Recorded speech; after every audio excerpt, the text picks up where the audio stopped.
चलिए वेब की दुनिया में गोता लगाते हैं। कभी सोचा है कि ये जो वेबसाइट्स हम रोज देखते हैं ये आखिर बनती कैसे हैं? आज की इस चर्चा में हम ठीक यही पता लगाएंगे और कुछ ही मिनटों में हम अपना पहला वेब पेज बनाने के रास्ते पर होंगे।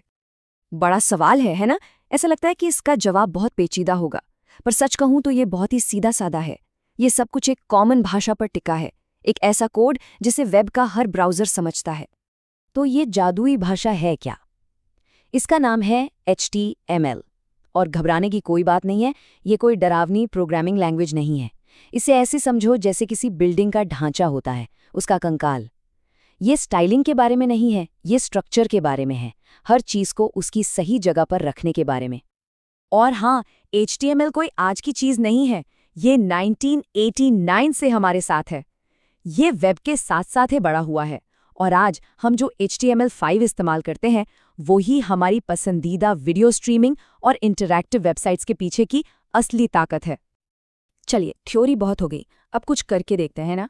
इस अगले हिस्से में हम देखेंगे कि कैसे असल में मतलब अभी के अभी अपना पहला वेब पेज बनाया जा सकता है। और पता है सबसे अच्छी बात क्या है? इसके लिए कोई महंगा सॉफ्टवेयर नहीं चाहिए, एक सिंपल सा टेक्स्ट एडिटर जो शायद हमारे कंप्यूटर पर पहले से ही है, और अपना पसंदीदा वेब ब्राउज़र। बस इतना ही काफ़ी है। हाँ, ये इतना ही आसान है। प्रोसेस बस इन 4 आसान से स्टेप्स में बटा हुआ है। टेक्स्ट एडिटर खोलो, कुछ बेसिक कोड लिखो, फाइल को .html नाम से सेव करो और फिर उसे अपने ब्राउज़र में खोल लो। बस हो गया, अब हम एक वेब डेवलपर हैं।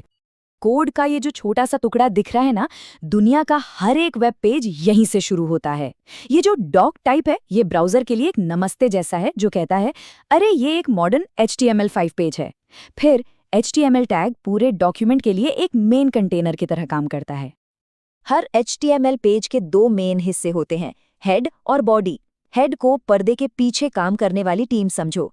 इसमें वो जानकारी होती है जो सीधे दिखती नहीं, जैसे ब्राउज़र टैब में पेज का टाइटल। और बॉडी है मेन स्टेज, यहीं पर सारा दिखने वाला कंटेंट जैसे टेक्स्ट, तस्वीरें और लिंक्स नजर आते हैं। ठीक है, तो हमारी नींव तैयार है। अब उन बिल्डिंग ब्लॉक्स की बात करते हैं जिनसे हम अपने पेज पर असल में कुछ बनाएंगे, टैग्स और एट्रीब्यूट्स। HTML में ना सब कुछ टैग्स के आसपास ही घूमता है। टैग को समझो ब्राउज़र के लिए एक कमांड। जब हम P लिखते हैं तो हम कह रहे हैं, अरे ब्राउज़र यहाँ एक पैराग्राफ शुरू करो। और जब हम P लिखते हैं तो हम कहते हैं, ठीक है, पैराग्राफ यहाँ ख़त्म हुआ। और जब हम ओपनिंग टैग, बीच का कंटेंट और क्लोजिंग टैग, इन तीनों को मिला देते हैं तो बन जाता है एक एलिमेंट। इसे एक सैंडविच की तरह सोचो। ओपनिंग टैग ब्रेड का ऊपर वाला हिस्सा है, कंटेंट हमारी सारी फिलिंग है, और क्लोजिंग टैग ब्रेड का नीचे वाला हिस्सा। तो फिर एट्रीब्यूट्स क्या हैं? ये हैं एलिमेंट के बारे में एक्स्ट्रा जानकारी। अगर टैग एक संज्ञा है तो एट्रीब्यूट एक विशेषण है।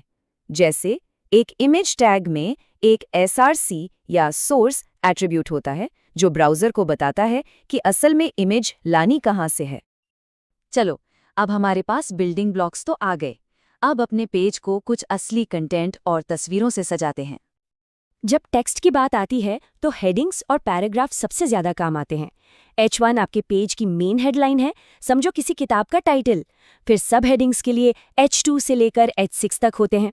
ये सिर्फ दिखने में ही अच्छा नहीं लगता, बल्कि गूगल जैसे सर्च इंजिन्स को भी हमारे पेज का स्ट्रक्चर समझने में मदद करता है।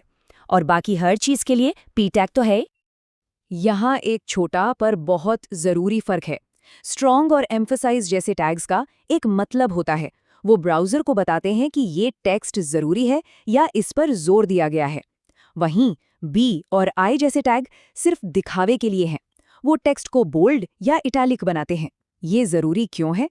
क्योंकि स्क्रीन रीडर जैसे टूल्स मतलब समझने के लिए सिमेंटिक टैग्स का इस्तेमाल करते हैं, जिससे हमारी साइट सभी के लिए ज़्यादा एक्सेसिबल बनती है। ये जो एंकर टैग है यानी A, यही वो चीज़ है जो हाइपरटेक्स्ट को हाइपर बनाती है। href एट्रीब्यूट का इस्तेमाल करके हम ऐसे लिंक्स बना सकते हैं जो एक पेज को दूसरे से जोड़ते हैं। सच में यही वो गोंद है जो पूरे वर्ल्ड वाइड वेब को आपस में जोड़ कर रखता है। तस्वीरें तो पेज में जान डाल देती हैं, लेकिन ऑल्ट एट्रीब्यूट को कभी नहीं भूलना चाहिए। इसका मतलब है ऑल्टरनेटिव टेक्स्ट।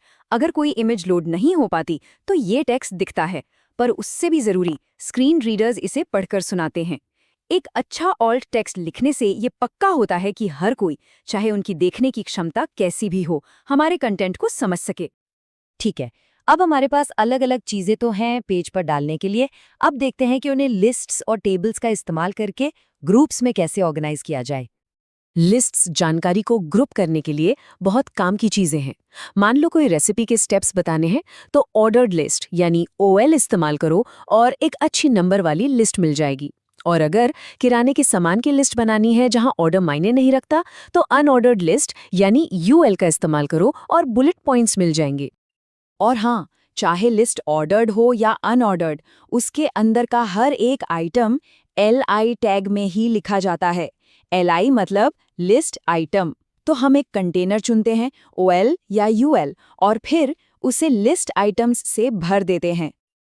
और आखिर में आते हैं टेबल्स, जो स्प्रेडशीट जैसा डेटा पंक्तियों और कॉलम में दिखाने के लिए एकदम सही हैं। टेबल टैग पूरे स्ट्रक्चर को घेरता है। इसके अंदर TR से हम पंक्तियां यानी रोज बनाते हैं और हर रो के अंदर TH से हेडर सेल या TD से नॉर्मल डेटा सेल बनाते हैं।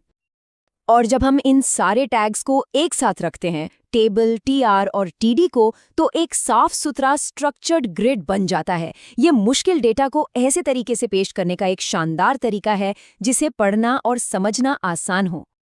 तो आज हमने क्या सीखा? सीधी सी बात है, HTML वेब का ढांचा है, स्टाइल नहीं। टैग्स से हम बताते हैं कि क्या पैराग्राफ है, क्या इमेज है।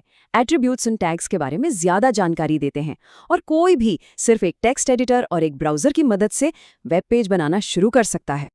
तो नींव अब रख दी गई है। अब इंटरनेट पर अपनी पहचान बनाने के लिए जरूरी टूल्स हमारे पास हैं। तो सवाल ये है, सबसे पहले क्या बनेगा? एक पर्सनल ब्लॉग, अपने काम का पोर्टफोलियो? जाइए और कुछ शानदार बनाइए।